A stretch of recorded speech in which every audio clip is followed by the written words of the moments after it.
வணக்கம் நண்பர்களே, நாம் இன்னைக்கு இந்த வீடியோவில் என்ன ஒரு முக்கியமான தகவலை பற்றி தெரிஞ்சுக்க போகிறோம் அப்படின்னு சொல்லிட்டு பார்த்தீங்கன்னா, சிடபிள்யூசி சீசன் 7ல் போயிட்டுருக்க இஷ்யூ அப்படிங்கிறது நமக்கு நல்லாவே தெரியும்.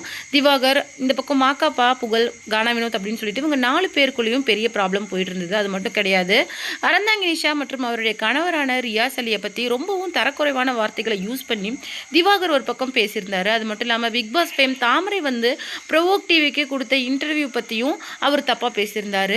இந்த வகையில் அது மட்டும் இல்லாமல் விஜய் டிவியோட ஒரு பெஸ்ட் காமெடி ஆக்டராக இருக்கிற ராமர் வந்து இப்போ ஒரு விஷயத்தை வெளியிட்டிருக்காரு. அது என்ன அப்படின்னு சொல்லிட்டு பார்த்தீங்கன்னா, நான் இவ்வளோ நாளாக விஜய் டிவிக்கு ரொம்ப விசுவாசமாக நடந்துக்கிட்டேன், ஆனால் இதில் எனக்கு கிடைச்சது மிகவும் அவமானம் மட்டும்தான் எனக்கு மிஞ்சி இருந்தது அப்படிங்கிற மாதிரி ஒரு விஷயத்த சொல்லியிருக்காரு. என்ன அப்படி ஒரு பிரச்சனை நடந்திருக்கு அப்படிங்கிறத பற்றி தான் நம்ம இந்த வீடியோவில் டீட்டெயிலாக பார்க்க போகிறோம். வீடியோக்குள்ளே போகிறதுக்கு முன்னாடி நீங்கள் நம்ம சேனலுக்கு புதியவராக இருந்தால் மறக்காமல் நம்ம சிபி ட்ரெண்டிங்கை சப்ஸ்கிரைப் பண்ணி ஃபாலோ பண்ணிக்கோங்க.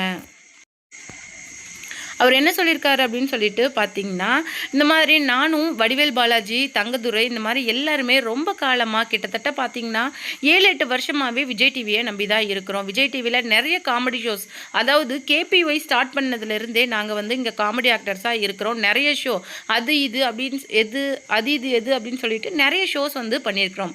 அந்த வகையில் விஜய், பிரியங்கா, மாக்காப்பா, அப்புறம் இன்னும் நிறைய காமெடி ஆக்டர்ஸ் எல்லாருமே எங்களுக்கு நல்ல ஒரு ஃப்ரெண்ட்ஷிப்பில் இருந்திருக்கிறாங்க. அந்த வகையில் விஜய், பிரியங்கா வந்து என்னை வந்து ரொம்பவும் தரக்குறைவாக பேசியிருக்கிறாங்க. அதுதான் எனக்கு ரொம்ப கஷ்டமாக இருக்குது அப்படிங்கிற மாதிரி ராமர் வந்து ஒரு விஷயத்த சொல்லியிருக்காங்க. அது மட்டும் இல்லாமல் இது சமூக வலைதளங்களில் எப்படி பேசப்படுது அப்படின்னு சொல்லிட்டு பார்த்தீங்கன்னா, எப்போவுமே மாக்காப்பாவும் விஜய், பிரியங்காவும் நம்ம ராமரை வந்து கிண்டல் பண்ணுறது அப்படிங்கிறது ரொம்பவும் ஒரு ஹெல்த்தியாக எடுத்துக்கப்படுது. மாக்காப்பா, பிரியங்கா மட்டும் கிடையாது, எல்லாருமே புகழாக இருக்கட்டும், இல்லை மற்ற ராஜுலேருந்து, குரேஷியிலேருந்து, பாலாலேருந்து எல்லாருமே ராமரை கிண்டல் பண்ணிக்கிட்டு தான் வருவாங்க. ஆனால் எல்லா விஷயத்துலையுமே ராமர் அதை ரொம்பவும் ஸ்போர்ட்டிவாக எடுத்துகிட்டு இருக்காங்க. அது மட்டும் இல்லாமல் லக்ஷ்மி மேம் மாதிரி பண்ணதுனால தான் ராமர் வந்து ஒரு கட்டத்தில் ரொம்ப ஃபேம் ஆனார்.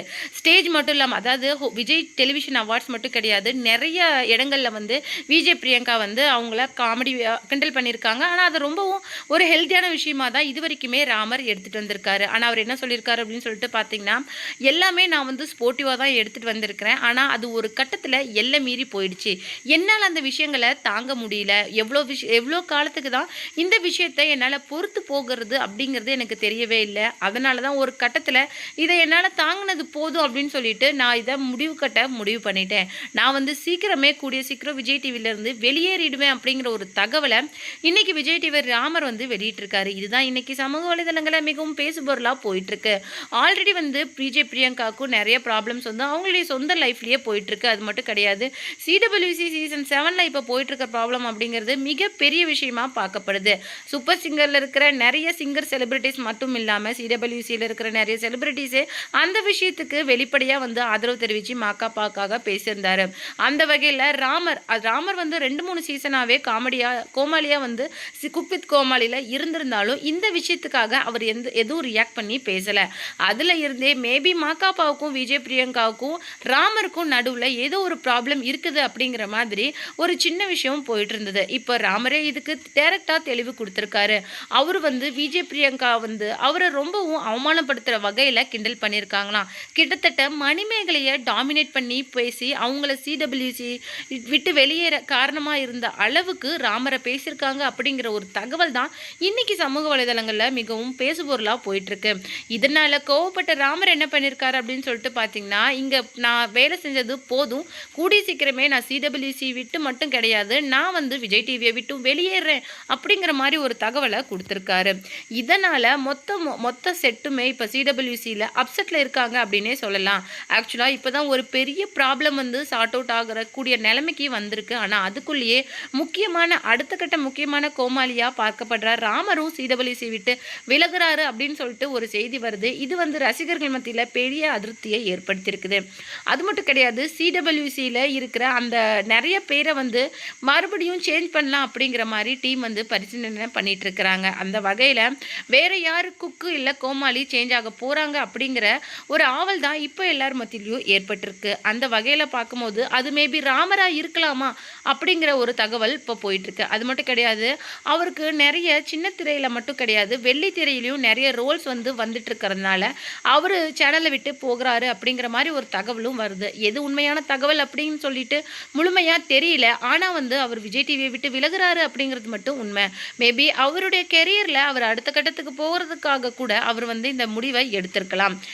அது மட்டும் இல்லாமல் ஆனால் இப்போ சமீப காலமாகவே விஜய் பிரியங்காவால் கொஞ்சம் அவமானத்துக்கு உள்ளாயிருக்காரு அப்படிங்கிறது மட்டும் ஒரு உண்மையாக பார்க்கப்படுது. இதை பற்றி நீங்கள் என்ன நினைக்கிறீங்க அப்படிங்கிற உங்களுடைய கருத்துக்களை மறக்காமல் நம்ம கமெண்ட் பாக்ஸில் கொடுத்துருங்க. இது ஒரு புறம் இருக்க தாவேகா 2026 எலெக்ஷனில் மிக பிரம்மாண்டமாக வெற்றி பெற்றிருக்காங்க. நிறைய அவமானங்கள், நிறைய கஷ்டங்கள், நிறைய ஒரு சக்திக்கு மீறி செயல்பட்டு இன்றைக்கி இந்த வெற்றியை சாதிச்சிருக்கிறாங்க. அது மட்டும் கிடையாது, கிட்டத்தட்ட 34.9% ஓட்டு வாங்கி 1977 எம்ஜிஆர் வாங்கின அந்த வாக்கு சதவீதத்தையே இன்றைக்கி தாவேகா தலைவர் விஜய் முறியடிச்சிருக்காரு அப்படின்னே சொல்லலாம். அந்த வகையில் இன்றைக்கி நிறைய வெள்ளித்திரை பிரபலங்கள் அவருக்கு வாழ்த்து தெரிவிச்சிட்டு வராங்க. ஜெயிலிருந்து, ஜீவால இருந்து, சூர்யா, அதுக்கு மட்டும் இல்லாமல் கமலஹாசன், அஜித்குமார் அப்படின்னு சொல்லிட்டு நிறைய பேர் அவருக்கு வெளிப்படையாக தங்களுடைய வாழ்த்துக்களை தெரிவிச்சிட்டு வராங்க. அதுலேயும் அஜித்குமார் கொடுத்த வாழ்த்துக்கள் அப்படிங்கிறது மிகப்பெரிய அளவில் பார்க்கப்படுது. ஏன்னா என்னுடைய நல்ல நண்பர், அது மட்டும் இல்லாமல் என்னுடைய நல்ல நடிகர் இன்னைக்கு ஒரு நல்ல தலைவனாக மக்கள் வழியில் கண்டிப்பாக தன்னுடைய பயணத்தை ஆரம்பிச்சிருக்காரு. மக்களை பாதுகாக்கணும் அப்படிங்கிற ஒரு பெரிய விஷயம் இன்னைக்கு அவருடைய தோள்களில் விழுந்திருக்கு. அந்த விஷயத்தை எனக்கு தெரிஞ்சு கண்டிப்பாக விஜய் ரொம்ப சிரமேற்கொண்டு செய்வார் அப்படிங்கிறது எனக்கு நல்லாவே தெரியும் அப்படின்னு சொல்லிட்டு விஜய் சொல்லியிருக்காங்க. அது மட்டும் கிடையாது, அவருடைய மனைவியும் அவருடைய வெற்றிக்கு வாழ்த்துக்கள் தெரிவிச்சிட்டு வராங்க. இது எல்லாத்த விட மிகவும் பேசுபொருளாக போன விஷயம் என்ன அப்படின்னு சொல்லிட்டு பார்த்தீங்கன்னா, நடிகை த்ரிஷா அதாவது முன்னணியில் இருந்த அந்த ஒரு 11-12 மணி அளவிலே தாவேகா தலைவர் விஜயை சந்திச்சுட்டு அவங்க தரிசனத்துக்காக திருப்பதி போயிருக்காங்க. மே 4 தான் அவங்களுக்கு பிறந்த நாள் அப்படிங்கிறது இன்னொரு முக்கியமான விஷயமா பார்க்கப்படுது. இந்த அளவுக்கு ஒரு சந்தோஷமான விஷயம் நீலாங்கரை வீட்டில் நடந்துட்டு இருக்கும் போது ஒரு முக்கியமான விஷயம், அதாவது 2 வாரத்துக்குள்ள தான் பெரும்பான்மையை நிரூபிக்கிறதா ஆளுநர்கிட்ட கடிதம் எழுதியிருக்கிறாரு. இந்த ஒரு சந்தோஷமான விஷயத்திலையும் அவர் வெற்றி சான்றிதழை பெறத்துக்கு முன்னாடியே தன்னுடைய அப்பா அம்மா கிட்ட ஆசீர்வாதத்தை வாங்கிட்டு தான் போயிருக்காரு. அந்த அளவுக்கு ஒரு மரியாதைக்குரிய நபராக இருக்காரு. அது மட்டும் கிடையாது, ஒரு பக்கம் ஸ்டாலின்லேருந்து, எடப்பாடி பழனிசாமிலேருந்து, உதயநிதியிலேருந்து எல்லாருமே தங்களுடைய வாழ்த்துக்களை இப்போ வரக்கூடிய வருங்கால முதல்வரான தாவேகா தலைவர் விஜய்க்கு கொடுத்துட்டு வராங்க. அந்த வகையில் இந்த வெற்றி ஒரு பெரிய அளவில் பார்க்கப்படுது. 108 சீட் ஜெயிச்சு இன்னைக்கு தாவேகா தனி பெரும்பான்மையோடு இன்னைக்கு ஆட்சி அமைக்கிறாங்க. அப்படின்னா இன்னும் 10 சீட்டுகள் தேவைப்படுற நிலைமையில் 108 சீட்டு ஜெயிச்சிருக்காங்க அப்படிங்கிறது ஒரு பெரிய அளவில் பார்க்கப்படுது. நரேந்திர மோடியிலேருந்து, ராகுல் காந்தியிலேருந்து எல்லாருமே வாழ்த்துக்களை தெரிவிச்சிட்டு வராங்க. அடுத்து என்ன விஜய் செய்ய போகிறாரு அப்படிங்கிற ஒரு விஷயத்தை தான் இன்னைக்கு தமிழ்நாடே உற்று நோக்கிட்டு இருக்குது. அது மட்டும் கிடையாது, உங்களுடைய ஓட்டு இந்த 2026 எலெக்ஷனில் யாருக்கு கொடுத்துருக்கீங்க அப்படிங்கிறத மறக்காமல் நம்ம கமெண்ட் பாக்ஸில் தெரிவிச்சுக்கோங்க.